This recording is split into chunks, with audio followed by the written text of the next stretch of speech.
to spend the day lying down and dreaming of a way to catch a... Hello friends, Olivia here and welcome back to my channel. Today, as you can see, I have a new setup. I recently moved and I will be moving again later on in this year, so hopefully I'll be able to vlog that journey. But yeah, today I want to talk about two books that really made me cry and depressed. So yeah, let's get to this video. Okay, so the first book I want to talk about is The Stationery Shop by Marjan Kamali, and I really hope I said that right. So I saw this in a recommended book video and I was like, ooh, I gotta pick it up. And I'm so glad that I did, but man, did I cry. So without spoilers, this book is basically set in, I wrote it down because I'm not really good with pronouncing different names, but it is set in 1953 Tehran, and it follows Roya and Bobman. Oh my gosh, I hope I pronounced that right. And their love for each other, and they were gonna get married, and then, you know, his mom doesn't really like her and something happens, and then you flash forward, well, you go back and forth from 1953 and 2013, so you keep going back and forth in this book, which I thought was really cool. So basically that's basically what it's about. If I go into this, like, if I say more, it's going to spoil the book. So yeah, let me kind of go into spoilers, but this is a spoiler review anyways for these two books.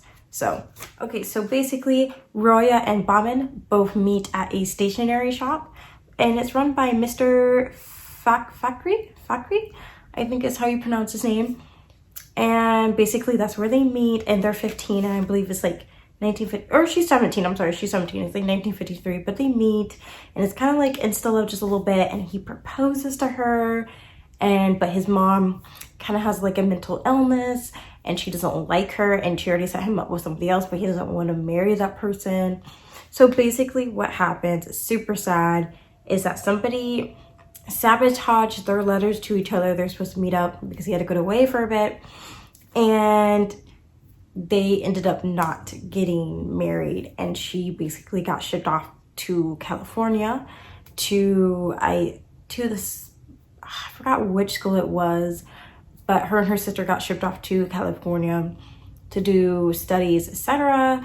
And he married the other chick he was supposed to marry. And yeah, so basically you go back and forth from 2013 to 1953, even before that.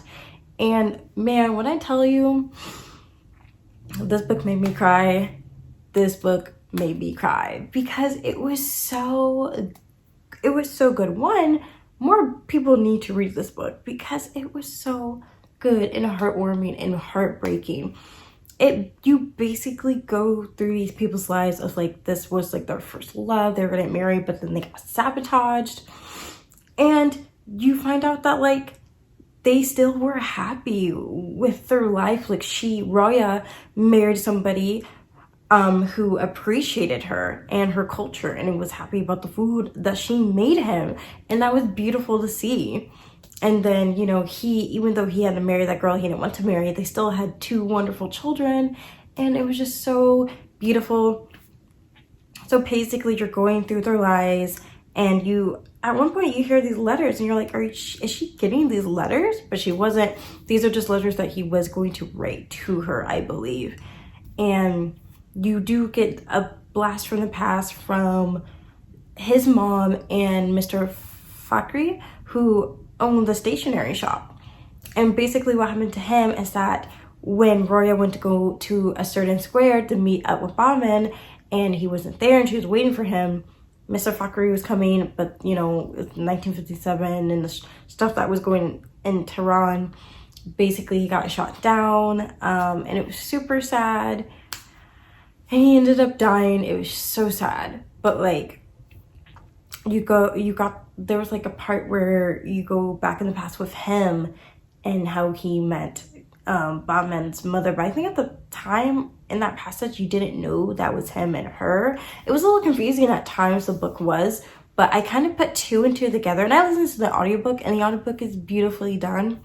But I listened to the audiobook, and you kind of put two and two together when you're going in the future and you're going into the past. So Roya does marry this man, and they do, like, she's in love with him. And at one point, she does have a child, which she has to not a miscarriage, but this baby ended up dying.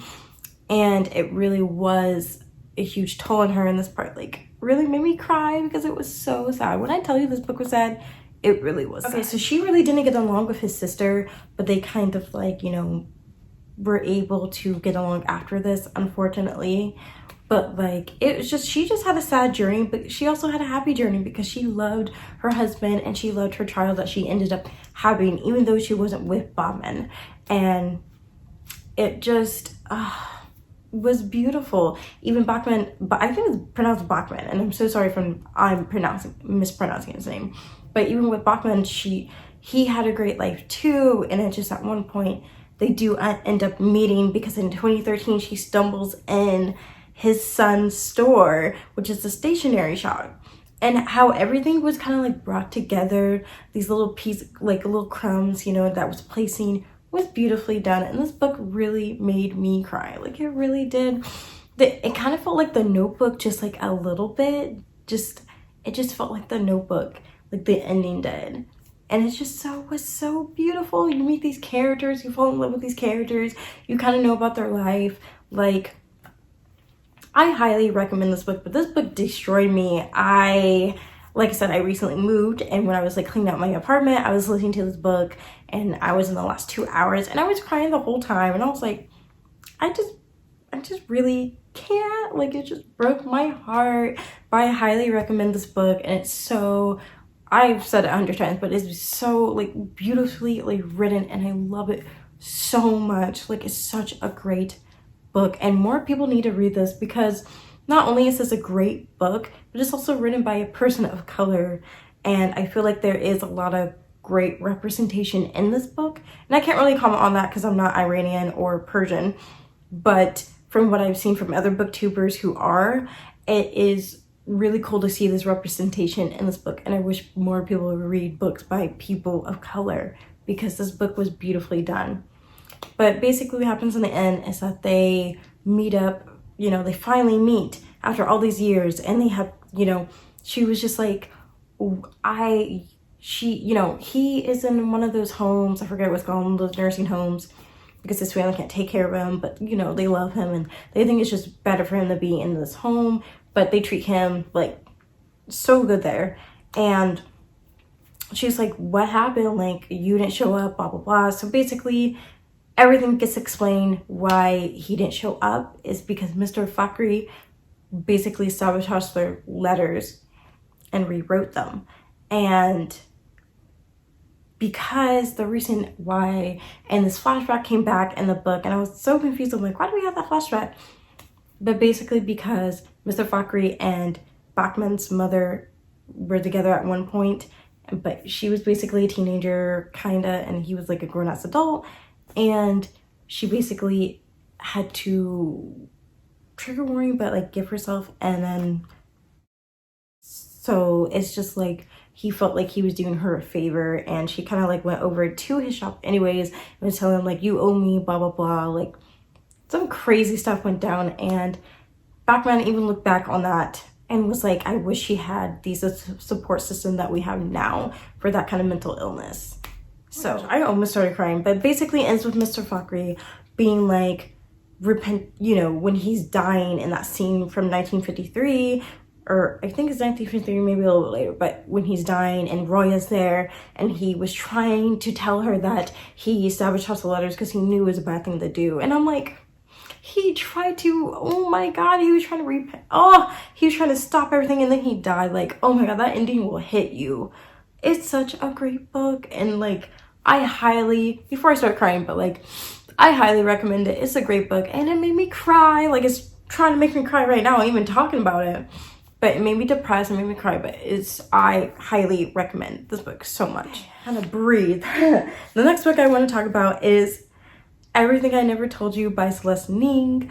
And so this book was suggested for the Crusty book club that's run by Chanel.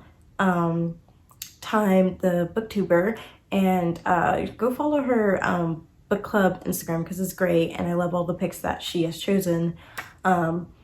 But this was one of the, I think this was the May book, and I read it so fast and it was so good and I loved it and it made me cry. That's why it's on this list.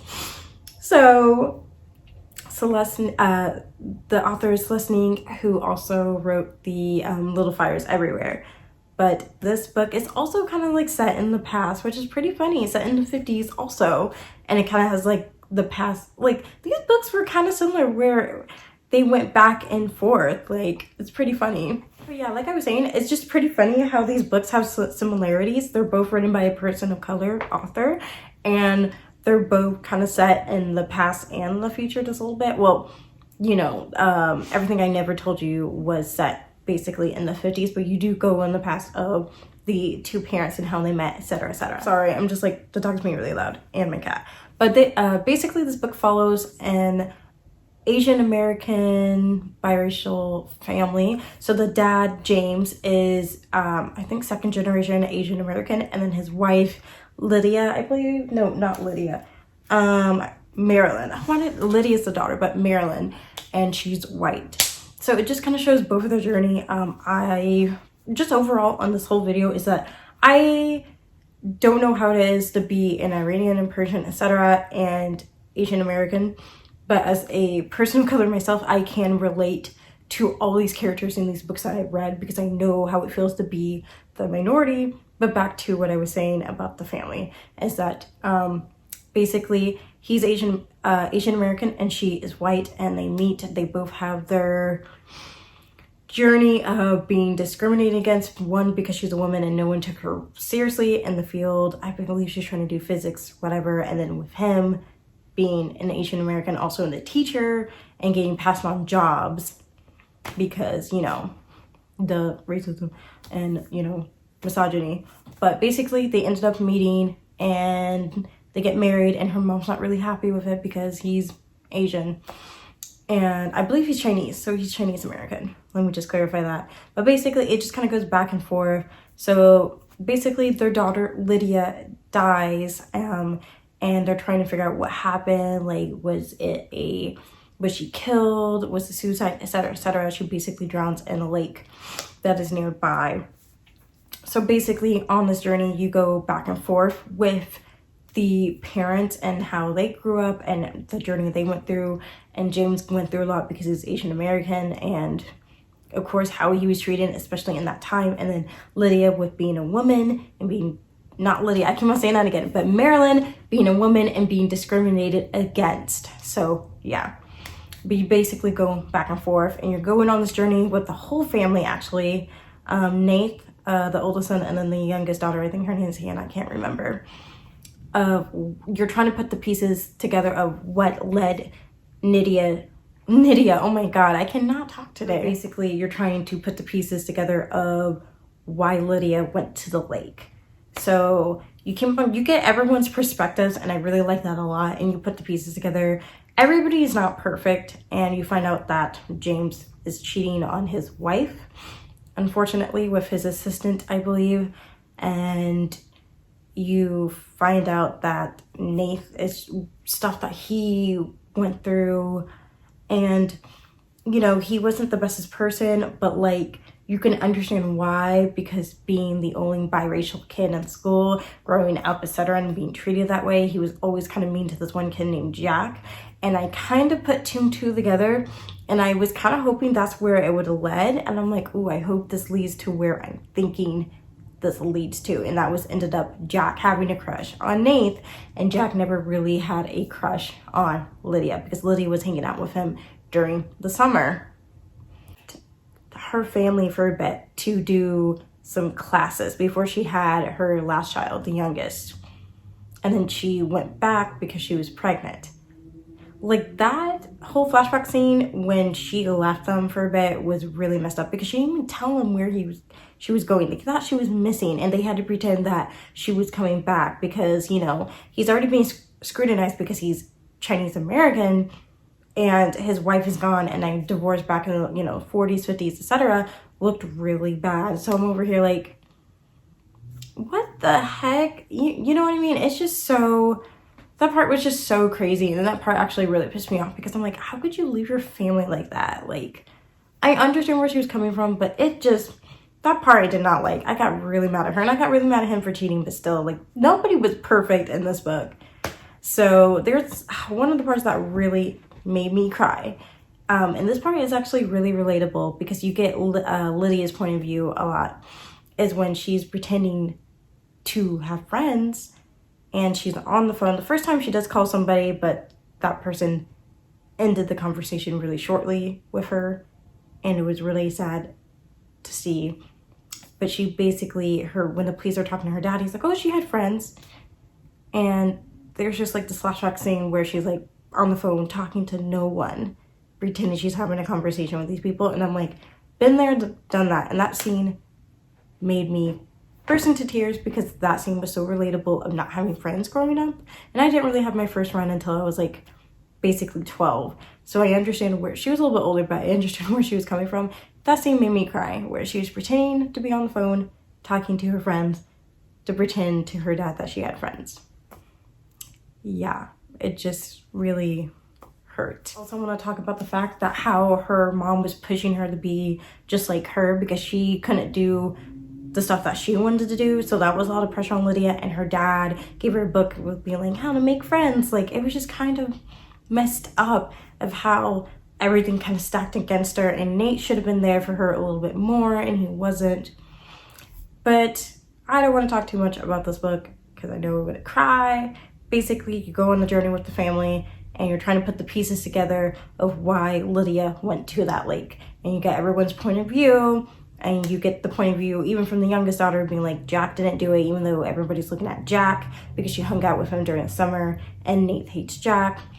And you're trying to put all these pieces together, and the family has a lot of healing, a lot of problems they need to deal with. And then you get to the end. Oh my gosh, I'm trying so hard not to cry. She has a realization in the car with Jack that basically she finds out that he is gay and that or even bisexual, but he has a crush on Nate.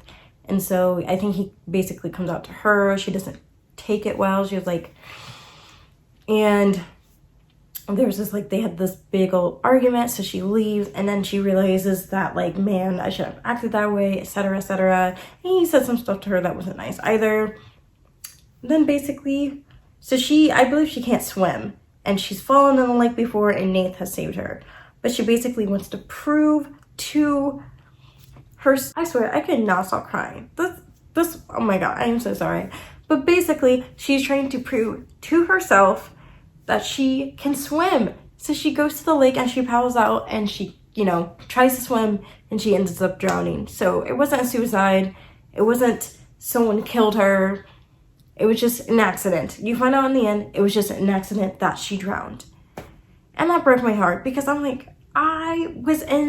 this book was so, this book was so relatable because it's like, I have been there and I was like, I can do this. And tried to do something crazy, like, I can do this, and tried to prove to yourself, like, okay, she told herself, I'm gonna do this, I'm gonna swim, and I'm gonna go apologize to everybody. And I'm like, oh my god. And it was just an accident. You just find out it was an accident the whole time. Oh my god, if Hulu does not make this into a movie, or Netflix, I'm gonna be really, really mad.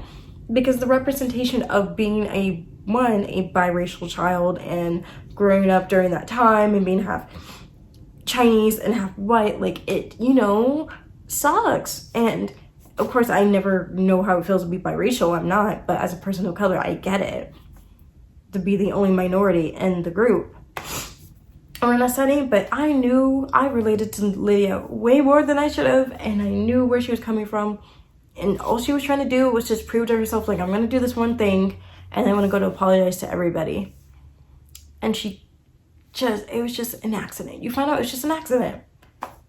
I highly recommend this book. Like, this book is so good, and this book made me cry way more than it should. And these two books that I've talked about have made me cry a lot, and it's just so